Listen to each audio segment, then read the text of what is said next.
Being too nice is sabotaging your discipline, and you might not even notice. While you're busy trying to please everyone and avoid conflicts, you're destroying your ability to focus on yourself and achieve your goals. Today, I'm going to show you how being a nice guy is ruining your discipline and what you need to do to regain control of your life. Have you ever stopped to think how many times you've set your ambitions aside just to avoid upsetting others? Being too nice may seem harmless, but the truth is that it could be stalling your growth.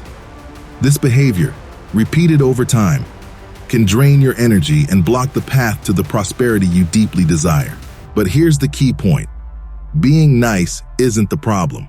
The problem is when you lack the discipline to protect what truly matters to you. Discipline isn't just about hard work. It's about saying no more to distractions and other people's demands. It's about putting yourself first without guilt. Because if you don't take control of your own life, you'll always be controlled by others. The question is, how many opportunities have you missed just because you wanted to be liked? Could your lack of success be less about your skills and more about how much you're giving to others, leaving too little for yourself? Stop and think. How many times have you abandoned your own dreams because you didn't have the courage to say no? It's not your heart sabotaging you, but your lack of discipline. You may think you're being generous, but in reality, you're giving away your energy, time, and peace because you're afraid of displeasing others. And what happens when you live like this? You're never the main character in your own story. You always live to meet others' expectations, while your goals, the ones that really matter, get left behind. Discipline is the only effective cure to break this cycle. Discipline is more than control. It's power. The power to say enough, to decide where your attention belongs, and to eliminate anything that steers you away from your purpose. Without discipline, you become a prisoner to others' demands, living as a shadow of the person you could be. Now, the question you need to ask yourself is, how long will you let your life be dominated by others' priorities? If you can't protect what matters to you, no one else will. And the time you give away so easily won't come back. The choice is yours. Will you keep being too nice, or will you finally get your life on track? Discipline is what separates dreamers from doers. Have you ever thought about how much your need for approval is holding you back? The constant need to be liked by others is a trap that paralyzes you and keeps you from growing. When you care more about what others think than what you truly want, you give away your own power. Being too nice often comes from this need to please, to avoid conflicts, to be liked by everyone. But here's the harsh truth. You'll never please everyone, and trying to do so only distances you from your real potential. The problem isn't being kind, it's losing yourself in the process. It's putting others' happiness above your own ambitions and ideas. And what does that show? A lack of emotional discipline. Discipline to say, this is not what I want for myself, to prioritize your own needs without feeling guilty.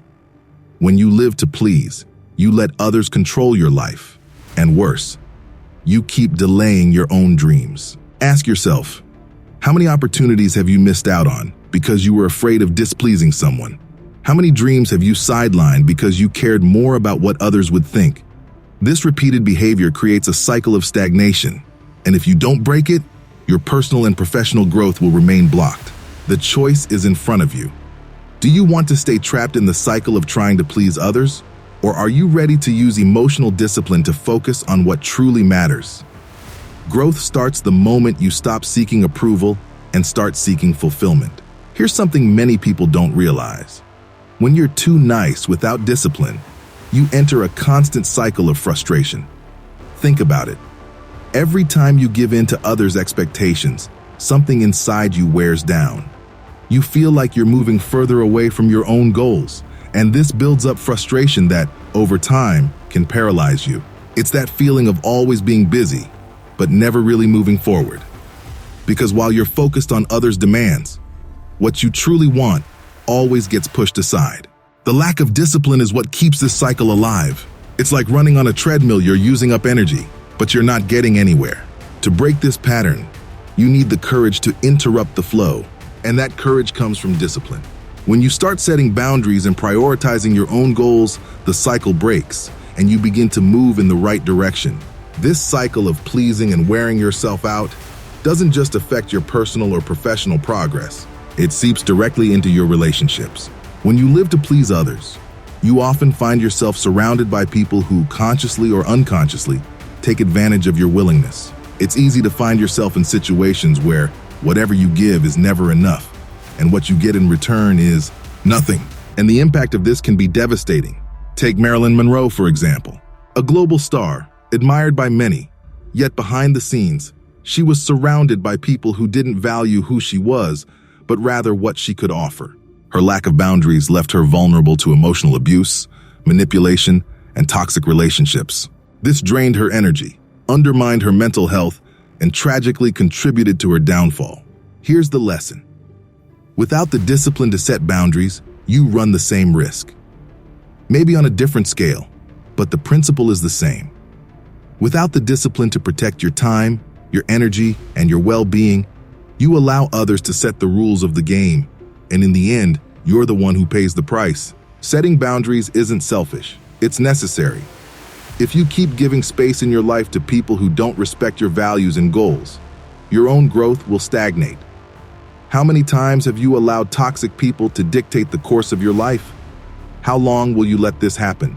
The discipline to set boundaries is the key to breaking this cycle, because if you don't do it, no one will do it for you.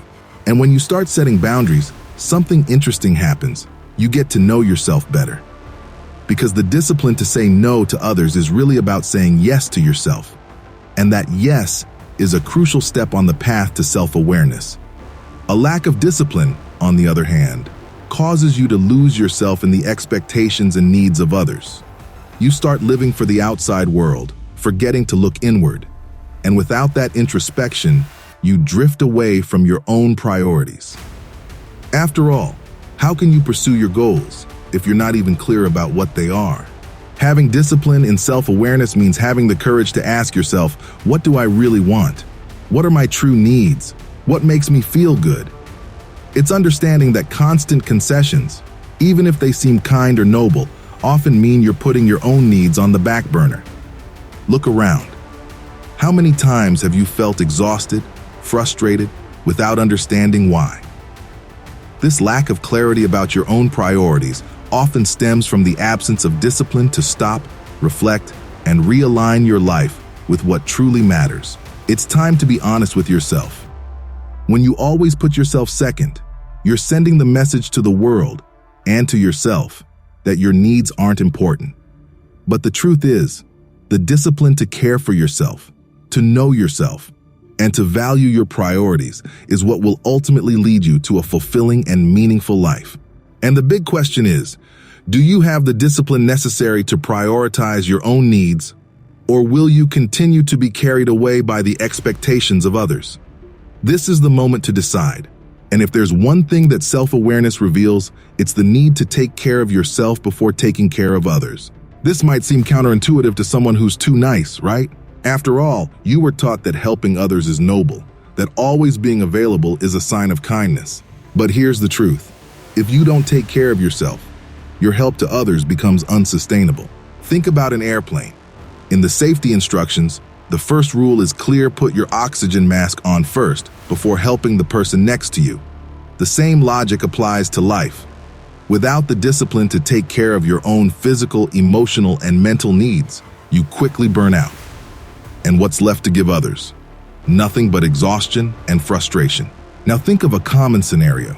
That moment when you take on more responsibilities at work or at home, even knowing you're already stretched thin. How many times have you committed to more than you could handle just to avoid conflict or to please others? That's not sustainable.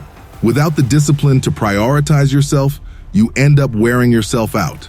And over time, the quality of what you offer decreases drastically. And here's the point.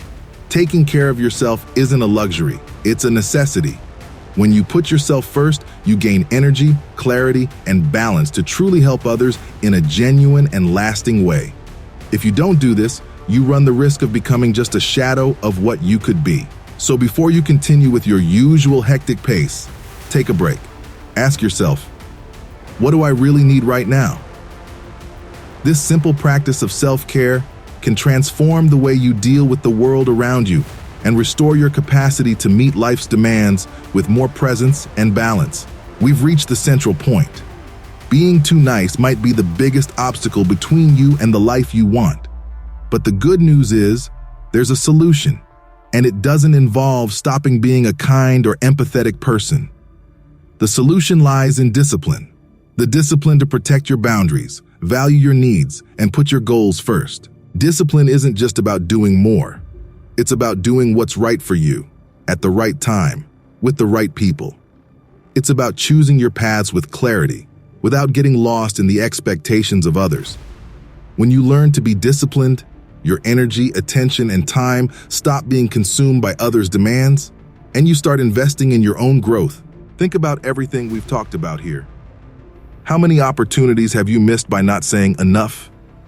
How many times has your excessive kindness made you move backward while others move forward?